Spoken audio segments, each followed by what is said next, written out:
तत्वार्थ सूत्र महाशास्त्र तत्वार्थ राजवार्तिक नामक यह टीका और इस टीका के आधार से चौथे अध्याय के अंतर्गत 4 सूत्रों की चर्चा लगभग अपनी यहाँ हो चुकी है। 5वें सूत्र में भी सिर्फ एक ही लाइन कही है और यह भी हमने कल देख ली थी।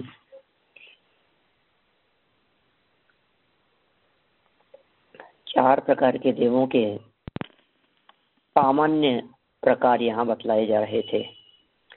सामान्य रूप से उन देवों को 10 प्रकारों में बांटा जा सकता है या वे सब देव इन 10 प्रकारों में कहीं न कहीं गर्भित हो जाते हैं। भवनवासी, व्यंतर, ज्योतिष और वैमानिक 10 भेद बतलाए गए। इंद्र, सामानिक, त्रायस्त्रिंश, पारिषद, आत्मरक्ष, लोकपाल, अनेक, प्रकीर्णक, अभियोग्य और किलविषिक। ये जो 10 शब्द कहे हैं इनके स्वरूप की चर्चा कल हमने यहाँ की है और अब आगे पेज नंबर 402 402 पर 402 नंबर पेज पर 5 नंबर का सूत्र है त्रायस्त्रिंश लोकपाल वर्ज्या व्यंतर ज्योतिष्काः।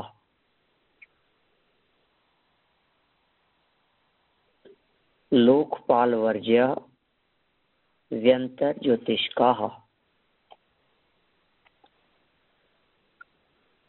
व्यंतर और ज्योतिष्कों में त्रायस्त्रिंश और लोकपाल के सिवाय 8 भेद होते हैं। व्यंतर और ज्योतिष्कों में, व्यंतर देवों में भी और ज्योतिष में भी त्रायस्त्रिंश भी नहीं होते और लोकपाल भी नहीं होते। इसका मतलब बाकी के 8 भेद होंगे। 8 भेद होते हैं ये तो सूत्र में नहीं लिखा, लेकिन इतना लिख दिया कि पिछले सूत्र में जो 10 बातें कही थी उन 10 बातों में से ये 2 बातें इन देवों के नहीं होती। 10 में से ये 2 बातें व्यंतर और ज्योतिषी देवों में नहीं होती।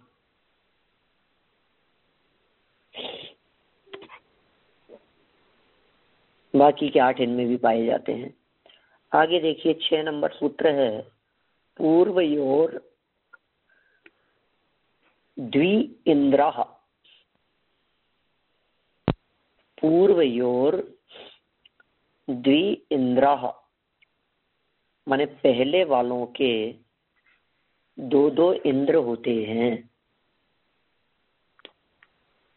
पहले वाले माने भवनवासी और व्यंतर, इनमें 2-2 इंद्र होते हैं। ये हुआ पूर्वयोर द्विंद्रा का अर्थ। पूर्वयो इस शब्द से प्रथम और द्वितीय निकाय का ग्रहण करना चाहिए।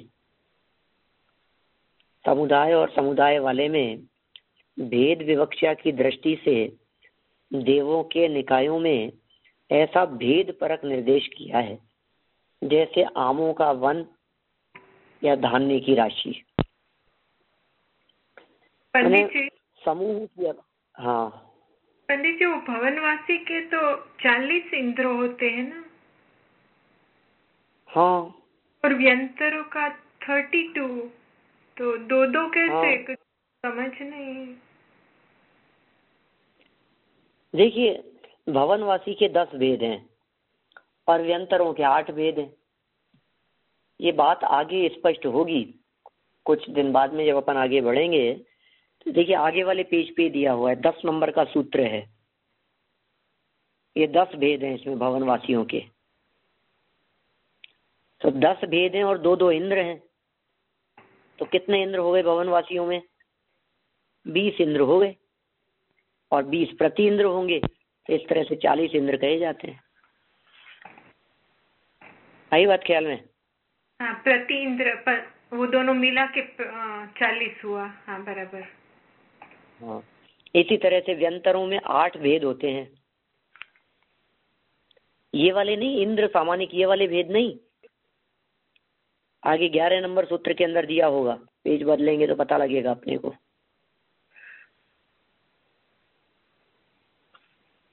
व्यंतरा, किन्नर, किमपुरुष, मौरक, गंधर्व, यक्ष, राक्षस, भूत, पिशाचाह, ऐसे 8 भेद हैं व्यंतरों के। उनमें 2-2 इंद्र, पूर्वयोर द्विंद्राः। 6 नंबर के सूत्र से ये बात निकल करके सामने आती है कि 2-2 इंद्र होते हैं। तो 8 में 2-2 इंद्र हो गए तो 16 इंद्र हो गए, और 16 प्रति इंद्र हो गए, तो 32 हो गए व्यंतरों में। ठीक है ना? तो ये प्रति देखिए इंद्र नीचे इन्होंने क्या है? प्रति इंद्र माने क्या? जैसे वो नारायण और प्रति नारायण, ऐसे इसमें भी है? नारायण प्रति नारायण की अपेक्षा से प्रेसिडेंट वाइस प्रेसिडेंट समझना चाहिए अपने को। ठीक है ना? प्रेसिडेंट और वाइस प्रेसिडेंट में जो अंतर है, बस वही अंतर, अध्यक्ष और उपाध्यक्ष। मंत्री और सहमंत्री, उपमंत्री, बस इस तरह का है। तो इंद्र की अनुपस्थिति में, इंद्र की गैर मौजूदगी में प्रति इंद्र सारी व्यवस्थाएं देखता है। वो डिसीजन, वो पावर, वो सब प्रति इंद्र के पास में रहते हैं। इंद्र के समान ही होते हैं, एक स्टेप नीचे है, बहुत ज्यादा अंतर नहीं है। तो 16 इंद्र और 16 प्रति इंद्र व्यंतरों में, 20 इंद्र और 20 प्रति इंद्र भवनवासियों में। इनमें 2-2 हैं। वैमानिकों में 1-1 है, ज्योतिषियों वगैरह में भी 1-1 है, मनुष्यों में 1 है, त्रियंश में 1 है। यहाँ 2 है भवनवासी और व्यंतरों में। देखिए 3 नंबर पॉइंट में इस बात को स्पष्ट भी किया है। आगे पढ़ता हूँ थोड़ा सा। द्विंद्रा यहाँ वीप्सार्थ की विवक्षा है, अर्थात 2-2 इंद्र होते हैं। भवनवासियों में असुर कुमारों के, अब ये एक्चुअल में क्या है, अभी अपने को 10 भेदों के नाम ही नहीं मालूम। अभी इसमें 10 के नाम भी बतलाए हैं, और 10 भेदों में जो इंद्र हैं उनके नाम भी बताए हैं।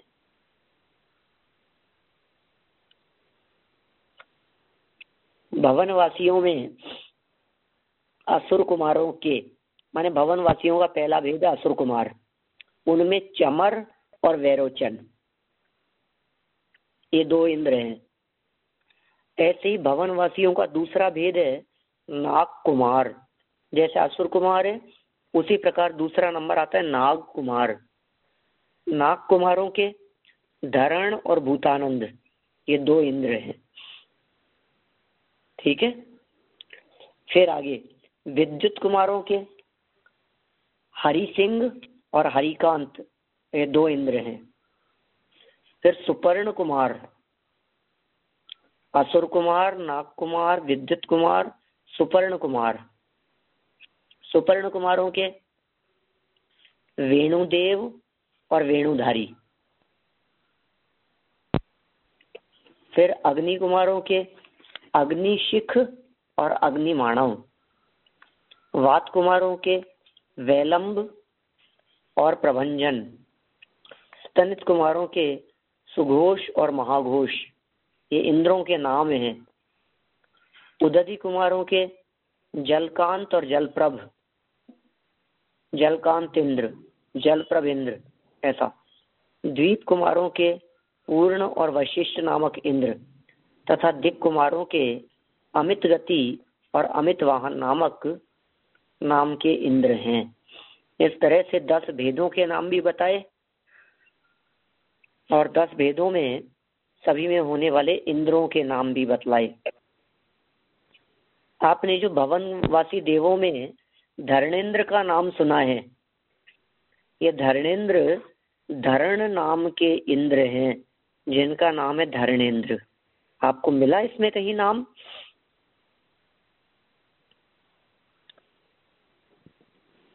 दिखता है इसमें, कहीं ख्याल में आता है?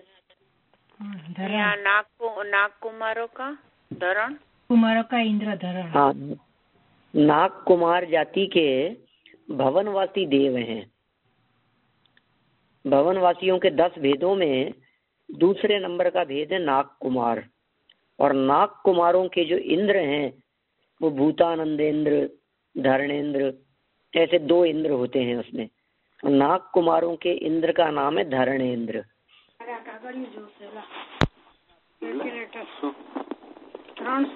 धरणेंद्र का नाम तो सुना होगा आप लोगों ने।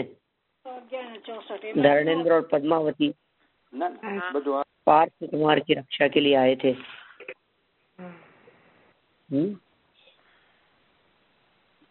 देखिए, इसी तरह से व्यंतरों में किन्नरों के किन्नर और किम पुरुष,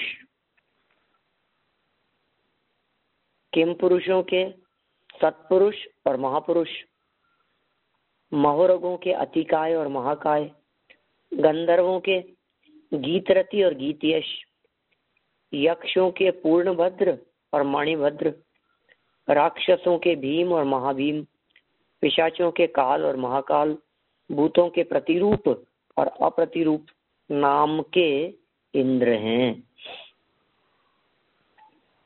ठीक है, ये 8 प्रकार के व्यंतरों के नाम बतला दिए। किन्नर, किमपुरुष, महोरग, गंधर्व, यक्ष, राक्षस, पिशाच और भूत। हाँ पंडित जी, आप क्या? हाँ, जो नरक में जो जाते हैं वो नरक में जो नारकियों को लड़ाते हैं, तो ये असुर कुमार जाति के जाते हैं ना वहाँ? हाँ जी, बिल्कुल असुर कुमार जाति के जाते। ओनली एक या ओके। हाँ, अपन ने पढ़ा भी था ना, 3रे अध्याय में सूत्र था जहाँ अपन ने नरक का वर्णन देखा था। वहाँ सूत्र था संक्लिष्टा सुरोदिरित दुखाश्च प्राक चतुर्थ्या, ऐसा सूत्र पढ़ा था पहले।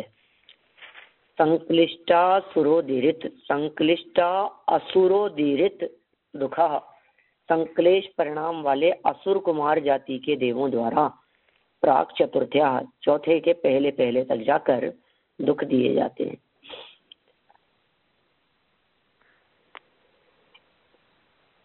चलिए आगे बढ़े अपन। कोई विशेष बात समझने की नहीं है, सिर्फ नाम बतलाए हैं। इतना कंसेप्ट क्लियर होना चाहिए कि भवनवासी और व्यंतरों में 2 इंद्र होते हैं, बस ये तो हुआ कंसेप्ट क्लियर वाली बात। और इसके अंदर कोई आगे वो बात आई थी नहीं कि भवनवासी मध्यलोक में रहते हैं, व्यंतरों मध्यलोक नरक में भी रहते हैं ना।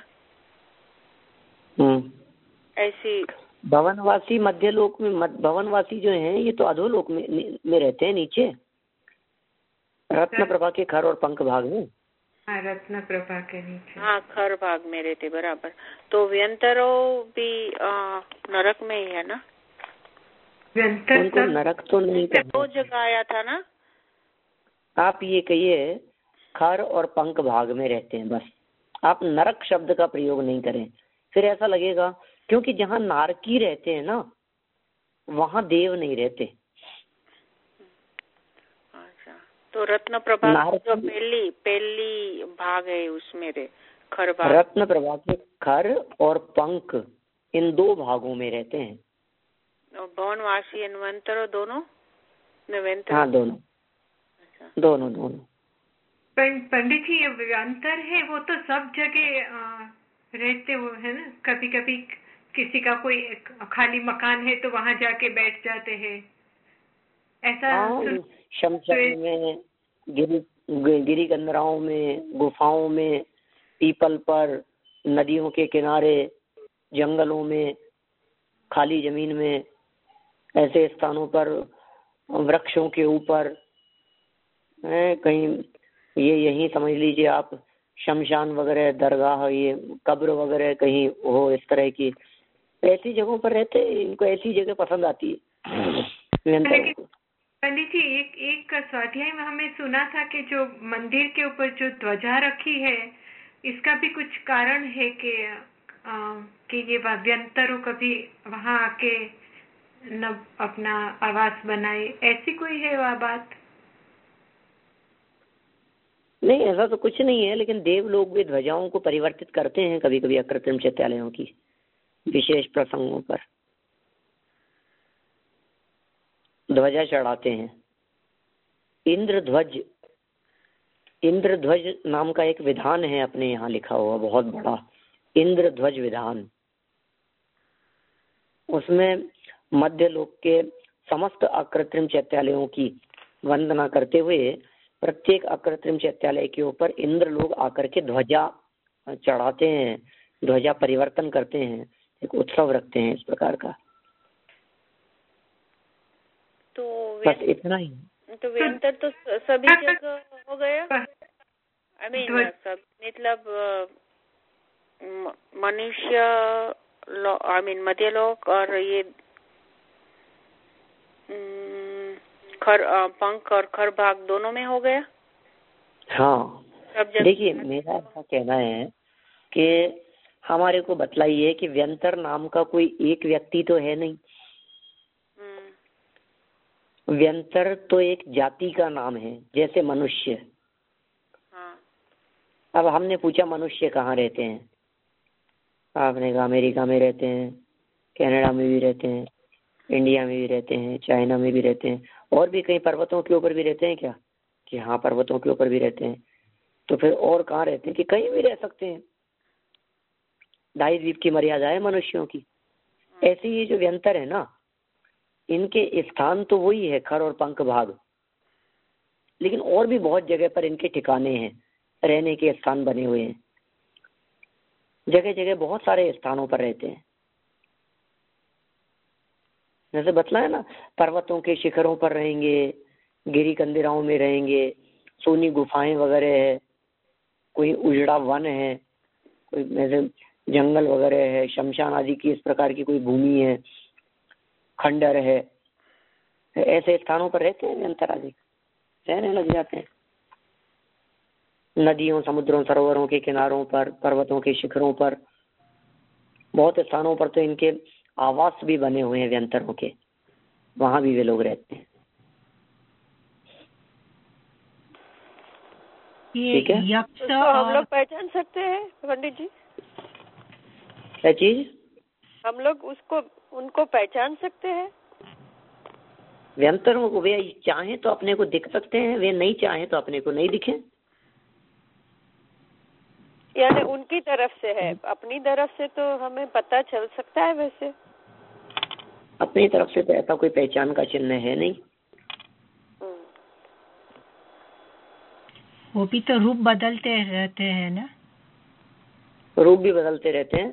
माया से यदि वे आकर के प्रकट हुए हैं तो अंतर्मूर्त में उनकी माया विलीन होगी ही होगी। रूप बदल करके आए हैं ना हमारे सामने। और ये यक्ष और अंतर्मूर्त से ज्यादा उनका रूप नहीं। हाँ जी, ये यक्ष और राक्षस में क्या अंतर है? राक्षस हमको बहुत लगता है, तो वैसा है कुछ नहीं। जिस प्रकार का डरावना रूप अपन ने राक्षसों का समझ रखा है उस प्रकार का नहीं है। ये व्यंतरवासी देव हैं, ये सभी देवगति के होते हैं, वैक्रिय शरीर वाले होते हैं, बहुत सुंदर रूप वाले होते हैं, सर्वांग सुंदर होते हैं। ऐसे रीछ जैसा, भालू जैसा, इस तरह के शरीर के ऊपर बाल ही बाल होवे, ऐसे भूत जैसी हमने जैसी कल्पना कर रखी हो, ऐसा नहीं होता, क्योंकि इनके शरीर में बाल नहीं होते। सभी प्रकार के देवों की बात कर रहा हूं मैं। किसी भी देव के शरीर में बाल नहीं होते। वे सभी देव बाल से रहित होते हैं। सर में भी बाल नहीं होते, दाढ़ी मूंछ में भी बाल नहीं होते, शरीर में बाल नहीं होते। ये जो मणिभद्र है तो वो श्वेतांबर में बहुत उनका महिमा है, तो वो किसके लिए है? देव है, नाम एक जैसा भी हो सकता है, मणिभद्र नाम के और भी कोई हो सकते हैं, और हो सकता है देव के रूप में उनको मानते हो। ठीक है ना, पूर्ण भद्र और मणिभद्र। व्यंतरों में एक यक्षों के अंतर्गत है, इंद्र है, मणिभद्र। और ये घंटाकरण क्या है? इनमें तो नाम आया नहीं, अपने आया है क्या नाम घंटाकरण? नहीं, नहीं आया, मगर वो घंटाकरण महावीर ये सब बहुत मानते हैं। ये लोग क्या है, नए नए नाम उत्पन्न होते रहते हैं। हमारे यहाँ तो हमने देखा है, इस तरह का प्रैक्टिकली देखा है। आप लोगों के यहाँ तो अमेरिका में इतने देवी देवता नहीं है, हमारे यहाँ तो हर चौराहे पर अलग अलग प्रकार के देवी देवता रहते हैं। किसी भी नगर में, किसी भी पेड़ के नीचे कहीं कुछ हो गया, एक सिंदूर पोत दिया और उस नाम से एक नए देवता की कल्पना कर ली। पीपल के नीचे हो गया तो पीपलेश्वर। हाँ, किसी कुछ भी ऐसे कोई भी नाम रख करके, किसी व्यक्ति के नाम से, किसी क्षेत्र के नाम से, किसी दुकान के नाम से, किसी बच्चे के नाम से, किसी पेड़ के नाम से, कुछ न कुछ ऐसे देवी देवताओं के नाम उठपटांग कुछ भी रख देते हैं, किसी क्षेत्र के नाम से। ये तो जैन लोग बहुत सारे तो ऐसे हैं जो क्षेत्र के नाम से ही प्रसिद्ध हो गए हैं। पंडित जी, हाँ, ये जो स्मशान में और वहाँ जंगल में पहाड़ पे रहते हैं, वो तो अंतवासी जो आगे का जो एक आ गया पापशील, वही व्यंतर वहाँ रहते हैं ना, पापशील। नहीं ऐसा तो नहीं कह सकते, सब प्रकार के हैं। नहीं, व्यंतरों का इंद्र तो वहाँ स्मशान में जाके नहीं रहेगा ने। इनके आवास जो हैं, जैसे यहाँ तो कभी कभी आते हैं, शमशान वगैरह में तो घूमने के लिए आ गए, कभी आकर के बस गए, 2-4 साल रुक गए। जैसे हम लोग, तो उनको वही शौक है, उनको कौतूहल है। ये लोग क्या है, कौतूहल प्रधानी होते हैं, कुछ क्रीड़ा प्रधानी होते हैं, भक्ति की प्रधानता होती है, कुछ में कौतूहल की प्रधानता होती है। वहां से गुजरने वाले, आने जाने वाले मनुष्यों को डराते हैं, धमकाते हैं, अलग अलग प्रकार का रूप बना लेते हैं, कौतूहल करते हैं। जगत के जीवों के अंदर भय व्याप्त होता है तो उसको देख करके इनको प्रमोद आता है, आनंद आता है, ऐसा। और बाकी जो स्थायी स्थान जैसे समुद्रों के किनारे पर हैं, नदियों के किनारे पर हैं, पर्वतों के शिखरों के ऊपर हैं, जम्बू शालमली आदि ऐसे वृक्षों के ऊपर हैं, तो वहां तो इनके बिल्कुल पर्टिकुलर भवन बने हुए हैं, बाकायदा रहने के स्थान बने हुए हैं, सर्व सुविधाओं से युक्त, पुण्योदय प्रमाण। जैसे जम्बू शालमली वृक्ष है, ये सब मध्य लोक में आएंगे ना पंडित जी? ये जो हाँ, मध्य लोक में ही है। हाँ, तो उनका रहना अधोलोक और मध्य लोक 2 जगह होगी उनकी। बिल्कुल, व्यंतर और भवनवासियों का रहना मध्य लोक और अधोलोक। ज्योतिषियों का रहना सिर्फ मध्य लोक, और वैमानिकों का रहना सिर्फ ऊर्ध्वलोक। वैमानिक सिर्फ पंडित जी मध्यलोक में भवनवासी है। पंडित जी, इन शॉर्ट देवलोक की इतनी महिमा नहीं आनी चाहिए। किस चीज से? देवलोक की इतनी महिमा जो हमको आती है वो नहीं आनी चाहिए। दैट्स द ओनली पॉइंट इसमें से निकल रहा है।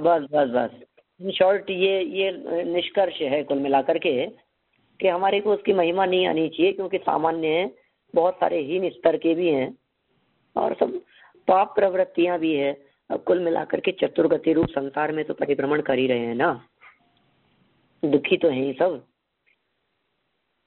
अपने परिणामों से दुखी हैं, राग द्वेष से दुखी हैं, कषायों से दुखी हैं, लेश्या रूप परिणामों से दुखी हैं, कृष्ण नील का पोतादि लेश्याएं भी पाई जाती है।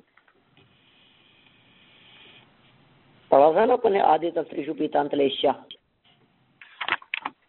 शुरू के 3 में पीत लेश्या है, अंत में जिसके ऐसी 4 लेश्याएं होती है।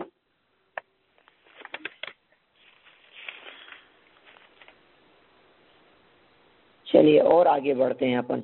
मतलब नाम में अपने को कंफ्यूजन होने की जरूरत नहीं है जी। जैसे आपने पूर्णभद्र मणि, अब ये यक्ष हैं, यक्ष की महिमा वे लोग इस प्रकार से गाते हैं कि वो 24 तीर्थंकरों के रक्षक यक्ष और यक्षिणियों की चर्चा शास्त्रों में आई है। हाँ जी।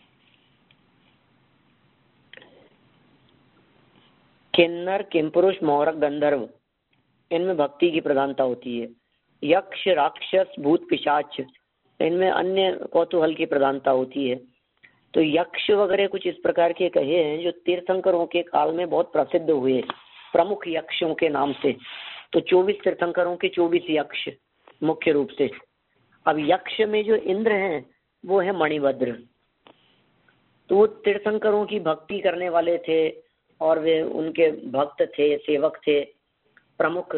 जिस तरह से धर्मेंद्र आदि की महिमा गाते हैं उसी तरह से मणिभद्र की महिमा गाते हैं। धर्मेंद्र की महिमा क्यों है?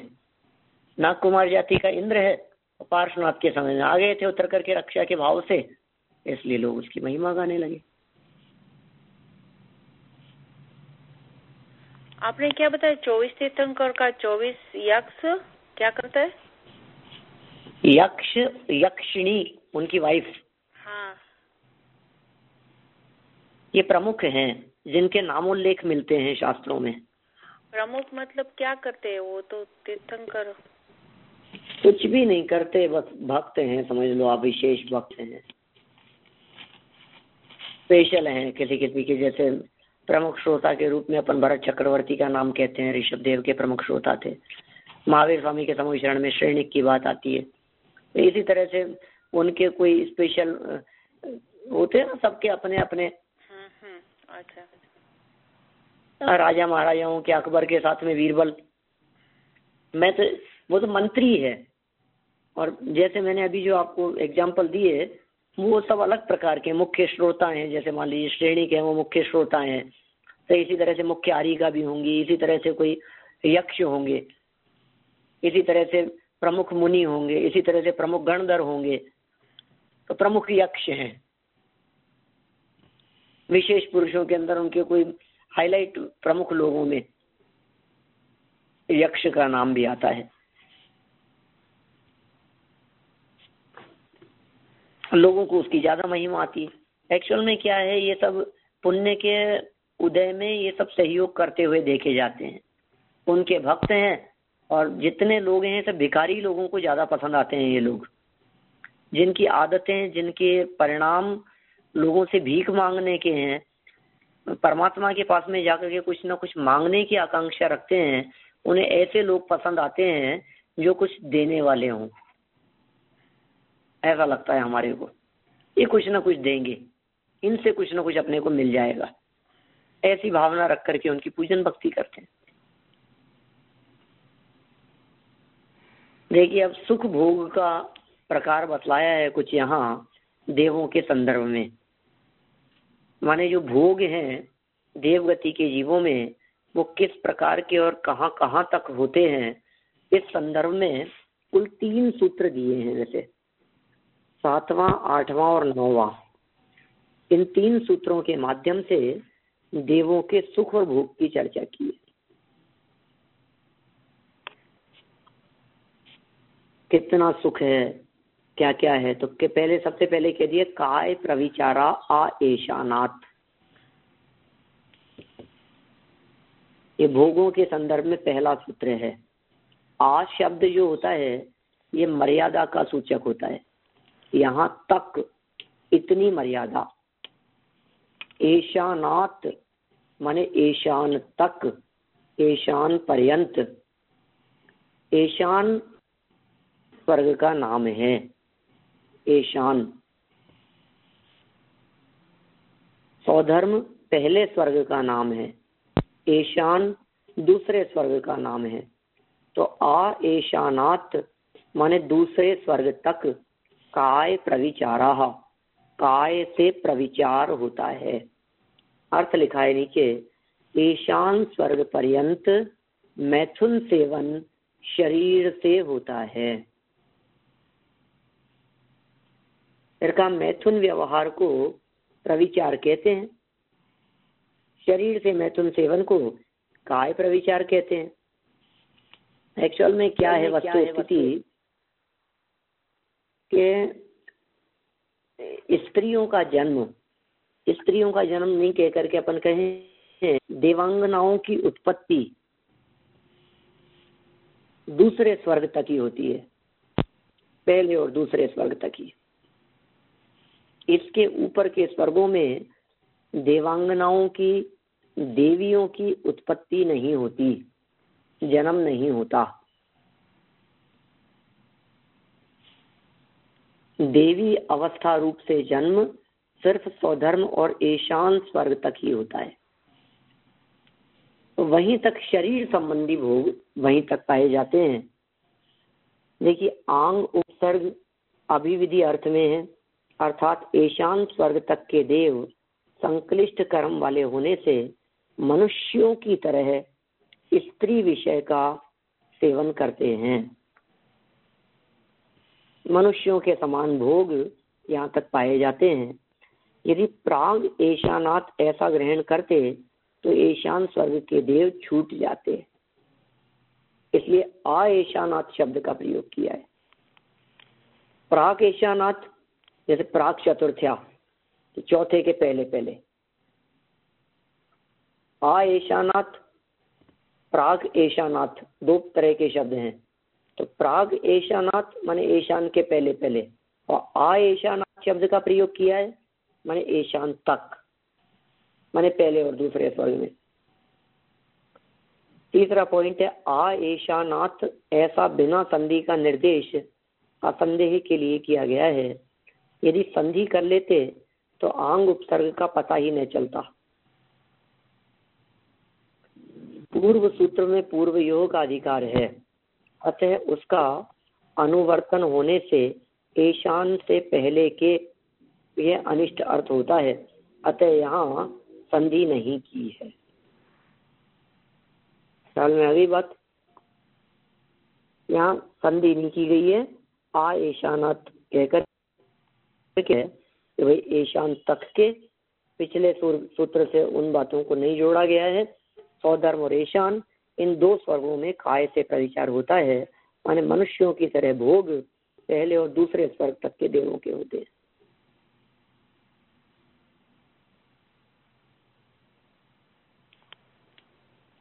ठीक है। शेषः स्पर्श रूप शब्द मनः प्रविचाराः। आगे सूत्र क्या है? बहुत मार्मिक है ये, कि तीनों ही सूत्र जो दिए हैं, 7वां, 8वां और 9वां, ये देवगति के जीवों की भोग व्यवस्था, भोग संबंधी, भोग भोगने संबंधी नियम को बताने के संदर्भ में दिए गए हैं। शेषः स्पर्श रूप शब्द मनः प्रविचाराः। शेषः माने शेष, बचे हुए। बचे हुए कौन? कि दूसरे स्वर्ग से ऊपर वाले, उनके लिए प्रयोग किया शेषः। कैसे प्रविचार होता है? मनुष्यों की जैसे भोग तो होता है दूसरे स्वर्ग तक। अब ऊपर क्या होगा? कि स्पर्श, फिर स्पर्श से ऊपर रूप, रूप से ऊपर बोले शब्द, शब्द से ऊपर मनः प्रविचारः। ये सब स्टेप बाय स्टेप आगे बतलाए हैं, एक एक स्टेप करके आगे बढ़े हैं। सबसे पहला स्टेप काय प्रविचार का हो गया। इससे कम स्तर वाले मंद कषाई, मंद परिणामी देव, उनकी स्थिति स्पर्श करने मात्र से, मनुष्यों जैसे भोग नहीं भोगते, ऐसे भोग की व्यवस्था नहीं है ऊपर के स्वर्गों में, तो फिर क्या है? सिर्फ छूते हैं। तो स्पर्श से प्रविचार। फिर इससे ऊपर के स्वर्गों में क्या होगा? कि छूते भी नहीं है, टच भी नहीं करते देवांगनाओं को, सिर्फ देखने मात्र से, रूप से ही प्रविचार हो जाता है, संतुष्टि हो जाती है। रूप प्रविचारः। उससे ऊपर के स्वर्गों में सिर्फ शब्द प्रविचारा है, देखना भी नहीं, सिर्फ शब्द सुनने मात्र से ही प्रविचार होता है। इतना ही है। और इससे ऊपर 16वें स्वर्ग तक सिर्फ मनः प्रविचाराः, मन में विचार मात्र आता है स्त्रियों के बारे में, देवांगनाओं के बारे में। इससे अतिरिक्त और किसी प्रकार की कोई प्रविचार की व्यवस्था, परंपरा वहां नहीं है।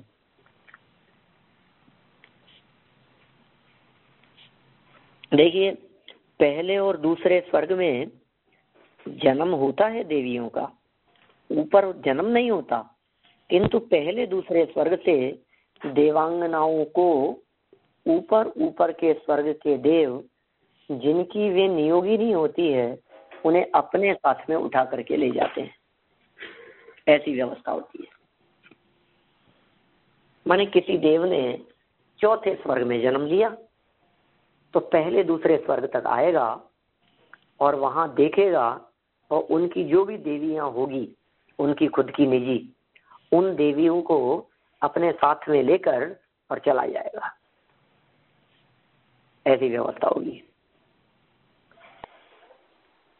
तो चौथे तक ले जाएगा। तो कहां तक ले जाते हैं कि 16वें स्वर्ग तक। तो सद्भाव रहता है देवियों का 16वें स्वर्ग तक, जन्म होता है पहले दूसरे स्वर्ग तक, दूसरे स्वर्ग से ऊपर सिर्फ उनकी जो भी नियोगिनी होगी उसे वे साथ लेकर के जाएंगे। इस प्रकार की व्यवस्था है।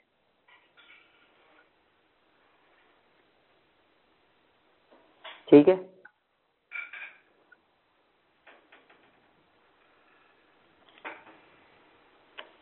अब बताएं, आपको इस संबंध में और कोई शंका हो तो आप बतलाएं।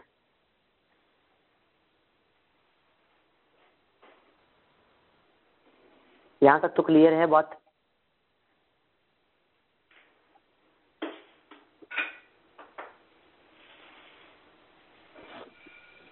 देखिए इसी संदर्भ में एक एक को और। हाँ जी बोलिए।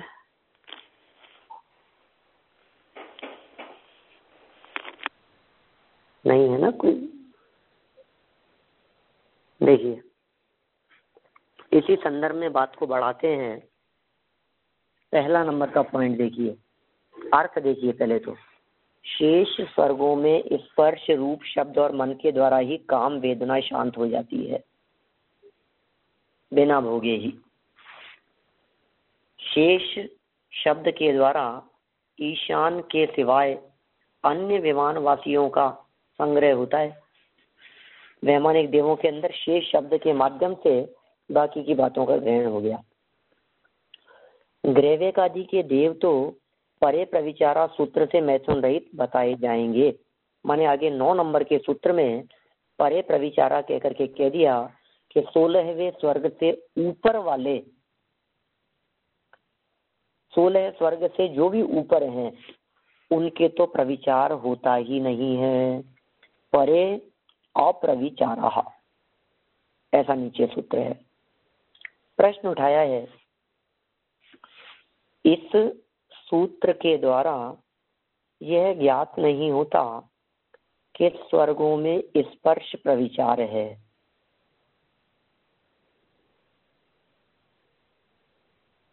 तथा किन में रूप प्रविचार आदि। अतः यह सूत्र अगमक है। दो का संबंध लगाने से भी आगमोक्त अर्थ नहीं निकलता। इंद्रों की अपेक्षा दो का संबंध लगाने से आनत आदि 4 अंत में बच जाते हैं।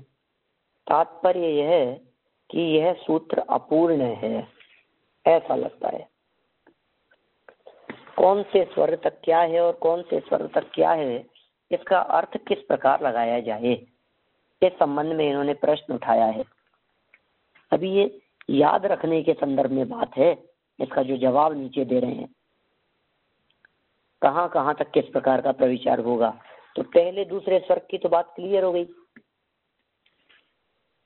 वहां तो काय प्रविचार है। अब बाकी की 4 बातें बची है, स्पर्श प्रविचार, रूप प्रविचार, शब्द प्रविचार, मन प्रविचार। स्पर्श, रूप, शब्द और मन है प्रविचारा। अब देखते हैं किस किस में क्या क्या बतलाते हैं यहाँ।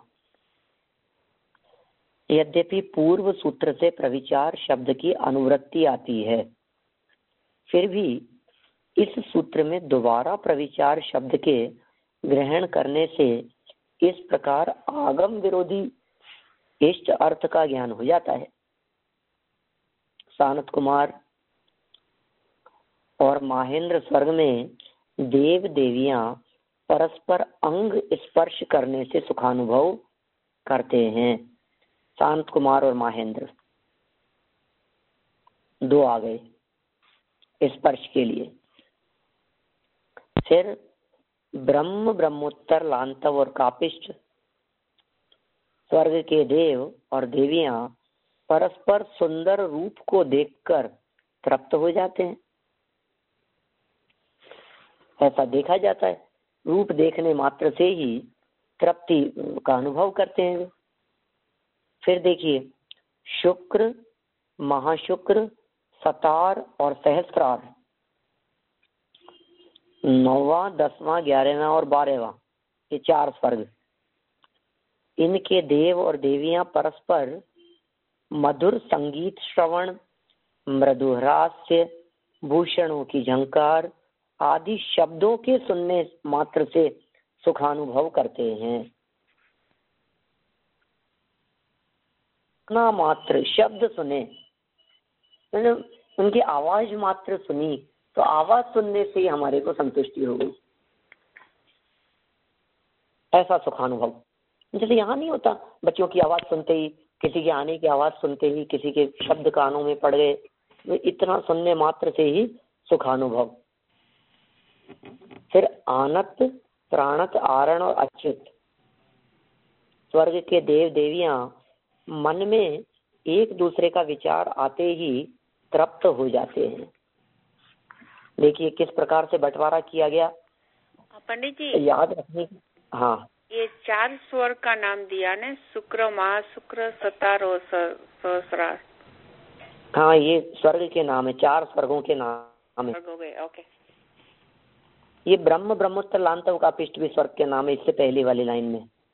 और वो भी 4 है। हाँ, और शांत कुमार, महेंद्र, ये भी स्वर्ग के नाम है दोनों, इससे ऊपर वाली लाइन में। हाँ, तो 2 और फिर 4 है, 4 10 हो गए। और फिर आनत, प्राणत, आरण और अच्युत, ये भी स्वर्ग के नाम है। हाँ, तो और 4 14 हो गए। 14 हो गए। और पहला और दूसरा, सौधर्म और ईशान, हाँ, तो ये पिछले वाले सूत्र के अंदर थे। हाँ, तो कुल 16 स्वर्ग हो गए। 16 स्वर्ग हैं। तो पहले और दूसरे स्वर्ग में तो काय प्रविचार कहा, तीसरे और चौथे स्वर्ग में माने शांत कुमार और महेंद्र में, इनका नंबर भी डाल सकते हैं आप, 3rd and 4th, इनमें क्या हुआ, स्पर्श की बात कही। ठीक है। फिर आगे वाले 4 स्वर्गों में, ब्रह्म, ब्रह्मोत्तर, लांतव, कापिष्ट में, इन चारों में रूप देखने मात्र से, शुक्र में, महाशुक्र में, सतार में और सहस्त्रार में 9 नंबर, 10 नंबर, 11 नंबर और 12 नंबर संगीत सुनने से, आवाज सुनने से, वाणी सुनने से। फिर आनत, प्राणत, आरण और अच्युत 13, 14, 15 एंड 16, इन 4 स्वर्गों में, इनमें सिर्फ मन में एक दूसरे के बारे में विचार आया, हम बैठे हैं और मन में बैठे बैठे ही अपनी स्त्री के बारे में विचार करते रहे, और वो विचार करने मात्र से ही विचारों में ही तृप्त हो जाए, ये कहलाएगा मन है प्रविचारा। इनमें भोगियों की प्रवृत्ति उल्टी साइड से चलती है, माने जगत में जो प्रवृत्तियां देखी जाती है, उन प्रवृत्तियों में सबसे पहले मन है प्रविचार शुरू होता है। फिर मन है प्रविचार से संतुष्टि नहीं होती तो शब्द प्रविचार तक पहुंचता है, आवाज सुनने मात्र से। फिर मन और आवाज से तृप्ति नहीं होती तो रूप देखना चाहता है, इतने मात्र से तृप्ति होती है। फिर मन, शब्द, रूप देखने से तृप्ति नहीं होती तो स्पर्श करना चाहता है, और फिर यहाँ से भी तृप्ति नहीं होती तो फिर भोगना चाहता है। इस तरह से उल्टा क्रम से परिणाम उत्तरोत्तर अधो की तरफ बढ़ते रहते हैं। इसलिए ये सारी की सारी व्यवस्था 16वें स्वर्ग तक ही है। परे अप्रविचारा कह करके 9 नंबर का सूत्र जिसमें कहा परे अप्रविचारा, उसमें कह दिया कल्पातीत माने ग्रैवेक वासी, ग्रैवेक आदि वासी देव प्रविचार से रहित हैं। प्रविचार माने काम वेदना का प्रतिकार है, इनके काम वेदना ही नहीं होती, अतः ये परम सुख का सदा अनुभव करते हैं। माने सब के सब नियम से 16 स्वर्ग के ऊपर वाले ब्रह्मचारी ही होते हैं। इस प्रकार यहाँ हमने 9 नंबर के सूत्र तक की चर्चा की है। आगे भवनवासियों के भेद बतलाए हैं, इनके भेदों की चर्चा अपन कल यथार्थ में करेंगे।